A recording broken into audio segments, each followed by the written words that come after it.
Ma mère a 81 ans.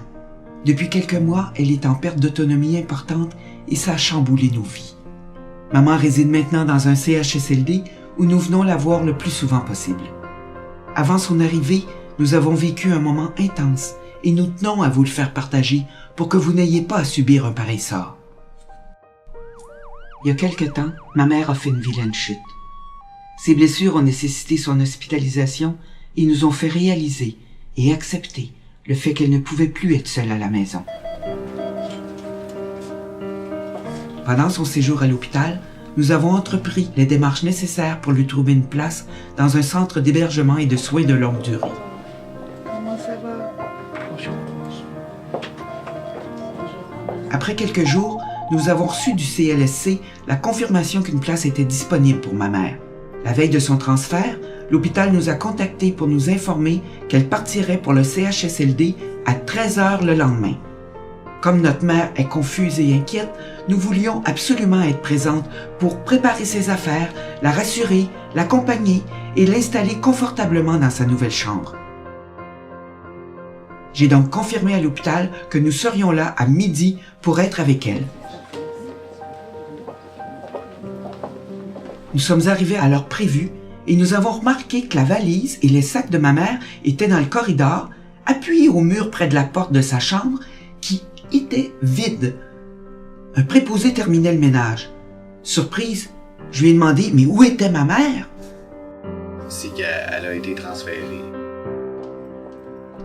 L'infirmière responsable nous a annoncé que ma mère était déjà partie, que les gens du CHSLD étaient venus plus tôt et qu'il y avait un besoin pressant pour la chambre, qu'elle était déjà allouée. Merci. Pendant ce temps, ma sœur tentait sans succès de rejoindre le CHSLD pour savoir si ma mère était déjà rendue et elle a décidé d'aller s'en assurer. Moi, je suis restée à l'hôpital parce que je tenais à parler à un responsable. Ma rencontre avec le chef de service n'a pas été concluante. Évidemment, le mal était fait et je n'ai obtenu aucune réponse satisfaisante, ni aucune excuse autre que la chambre devait être libérée rapidement. Je suis partie dès que ma sœur m'a confirmé que maman était arrivée au CHSLD. Sur mon chemin, j'ai remarqué une affiche du CAP, le Centre d'assistance et d'accompagnement aux plaintes. Avec mon cellulaire, j'ai pris en photo le numéro de téléphone avant de prendre l'escalier. Quelques jours plus tard, toujours motivée à porter plainte, j'ai fait appel au CAP.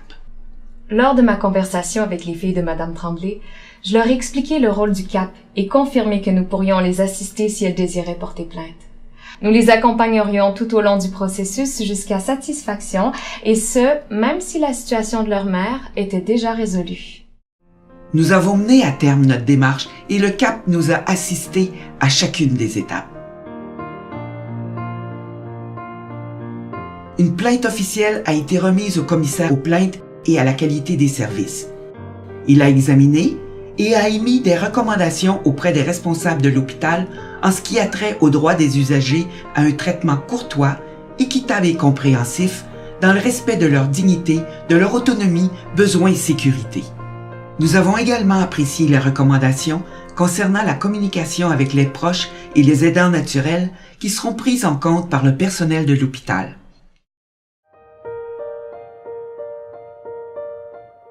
Avec notre assistance et un bon accompagnement, la plainte des filles de Madame Tremblay a eu un effet positif. De nouvelles procédures ont été mises en application par le centre hospitalier, évitant qu'une telle situation se reproduise, ce qui correspond en tout point à la mission que le législateur a confiée au CAP. Si vous ou l'un de vos proches vivez un problème ou êtes victime d'une situation malheureuse dans le milieu de la santé, n'hésitez pas à faire appel à nos services.